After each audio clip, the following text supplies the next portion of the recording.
we talk mostly, of course, to state and local elected officials. It's been a little while since we've had a member of Congress on. So I thought maybe I'd just start kind of with how it is being in Congress these days and how you're feeling like it is to be on Capitol Hill every day. Well, it's much more intense. There's much more conflict. There's much more disagreement, and just the pace of information. I was elected to Congress in 1996. I wasn't doing email back then. I didn't even have a cell phone when I first got elected to Congress. So now, there's information every day. We're doing social media, we're handling emails. Obviously, I have a cell phone. So it's just the pace is so much more. It's so much quicker, so much more intense.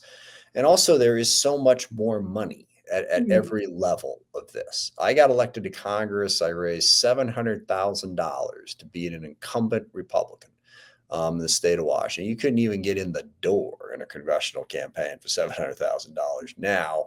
And then also you had all the media companies, all the consultants, everything has just become such a massive business compared to what it was 29 years ago when I showed up. Yeah, so true. So interesting to think about the fact we really did not have cell phones in the mid-90s. My kids, that blows their minds, but how did you do anything, right? Every day. And then of course, then there's the politics of it all too. And that's probably, been accelerated by this administration. I know that you have been long on and ranking member of the Armed Services Committee, a committee that's been traditionally pretty bipartisan and been able to get stuff done. Are you able to, so much of the headlines is what's going wrong. And of course, there's plenty to be concerned about, and we'll talk about that. But are there times when you're finding common ground on some things? Very much so. I mean, now we're hanging in. Talk to me in 3 months, 4 months. Once we get to close to December, we'll see. But Mike Rogers is the current chair of the committee. He was ranking member when I was chair. I've been ranking member to him now for the last 3 years.